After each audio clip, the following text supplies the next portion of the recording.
The sound of a sword being drawn breaks the silence in a random morning, waking you up to a life that's already been decided for you. You've just been born in Japan, and it's the 16th century. Right now, you don't even know it, but your life is about to get really hard. After only 5 seconds of being alive, your dad is already dreaming of you as strong, fatty samurai, looking at you like you're the next warrior, even though you can't even hold your head up yet. Right now, you're just a baby, crying. All you want is some milk, and more like a small puppy than the tough fighter they want you to be. Welcome to real life, kid, born into a world of strict rules, honor, and a little too much pressure. From the beginning, your life is planned out. Your parents have decided what you'll be, a samurai. That means forgetting about playing games and sleeping all day. You're going to be spending most of your childhood learning how to fight and follow the rules. You don't get to decide what's fun or not. Your world is built around becoming the perfect samurai.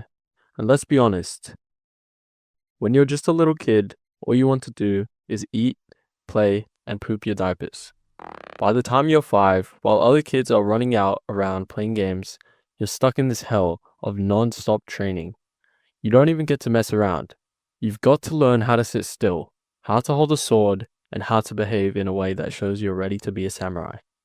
Every little mistake, yeah, it's a big mistake in your dad's eyes. If you're caught moving too much or making noise, you're in trouble. And your dad is not happy unless you're perfect. He's already pushing you harder than most kids are pushed. And you haven't even hit puberty yet. And then there's your family shrine. Visits there are supposed to be peaceful, but for you, they're more like training tests. You have to sit there for what feels like hours, trying not to sneeze, trying not to move an inch. The insect burning, making your nose itch, but you can't do anything about it. If you mess up, it's not about you, it's about your whole family and your honor. Your first real test starts at the age of 6, when it's time for your first samurai haircut. You've seen other kids go through it, but you can't help but giggle a little and continue your hell training. But now it's your turn. You're getting a grown-up look, and it feels weird. Your head's too heavy, like you're wearing a helmet made of hair. This hair looks ugly, but wait until you hear about the hakama.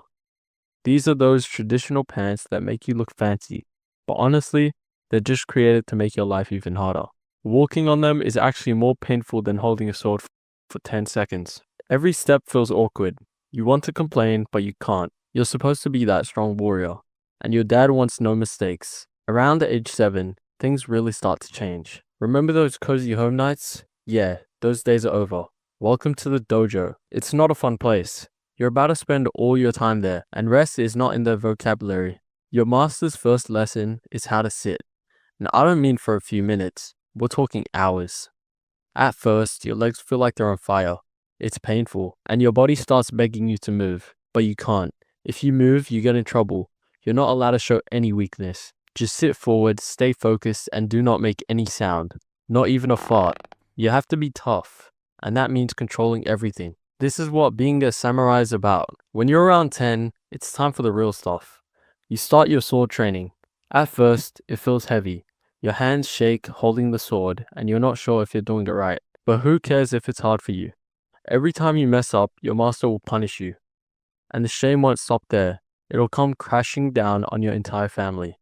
Imagine being the kid who can't even hold a sword right, while your whole clan watches. When you hit 12, you're expected to fight in real battles. It's not just training anymore. Now, you're out here facing the real enemies who want to kill you.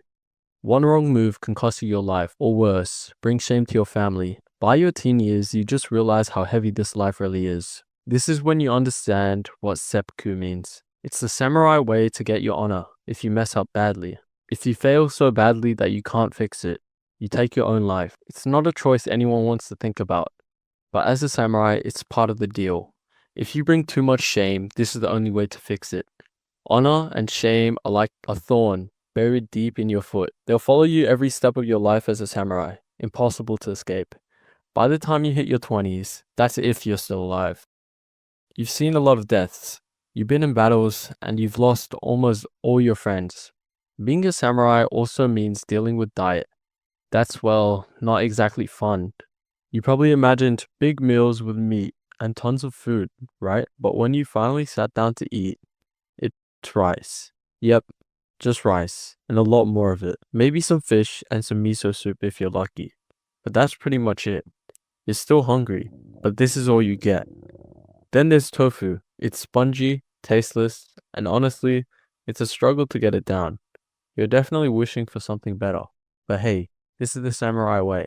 You eat every day for the rest of your life. As you get older, tough, there's something else you know is coming. Your samurai tattoo. You've seen other warriors walking around with those cool tattoos and thought, that looks awesome. But now it's your turn. The tattoo artist starts, and suddenly the pain hits you. Feels like a bunch of pins poking over you over and over again. It's way worse than you thought. You can't say a word, no matter how much it hurts. And the worst part, you can't scratch while it's healing. You just have to suck it up, because that's the part of becoming a true warrior. And through all this, your dad's standing there, making sure you're a real one. We've already talked about the hakama and the whole weird haircut situation, but I totally forgot about something else. Their shoes. So you think samurai had cool clothing, right? Well, forget their sneakers or comfy boots. Samurai wore geta, these wooden sandals that honestly make you feel like you're walking on Lego pieces. You've got to walk around in these heavy, awkward sandals all day, every day. And running, just forget about it. Just walking is a whole nother sport itself. It's like every piece of samurai clothing was made to make your life even harder. Sure, you might not be a strong warrior, but trust me, your shoes are definitely not helping you impress anyone. Not even your grandma. The only thing that sounds cool about them is the little clack they make when you walk. That's about it. So let's say you've been training all day. You're exhausted and all you want to do is rest and sleep. You finally hit the pillow and fall asleep right away. But just 3 hours later, you remember. You're a samurai. That means your good night's sleep is cut short. Forget about more than 3 hours of rest. It's time to get up and train again. Because seriously, what else is there to do in this life? Make friends? Just forget that. When you're a samurai, the word friend doesn't even exist. All you're supposed to do is train, and then train some more. It's the same exhausting cycle every day. And if you're caught sleeping in, it's not just a slap in the face. It's a big mistake. You'll get punished, maybe even publicly shamed in front of your whole clan. Then, by the time night rolls around again, your muscles are screaming for rest. But nope, you've still got hours of training ahead. So this is the life of the samurai. If we had to sum it up in one word, a lot of pain. I know this is more than one word, but you get the point. It's a cycle that never stops. You wake up, train, eat some rice, train some more, eat some more rice, sleep, and then repeat. Day after day, it's the same thing. There's no room for anything else. No time for fun, no time for relaxation. You live, breathe, and sleep. And when you finally have kids of your own, well, guess what? You treat them just like your dad treated you. The cycle continues. You wake them up early, throw them into training, feed them rice, and repeat. And that, my friend, is how you become a samurai. Through endless suffering and sacrifice. If you like this video, make sure to hit that subscribe button and like the video, or else I'll be your samurai dad. Let me know in the comments if you're ready to become a samurai and live the pain-filled rice life.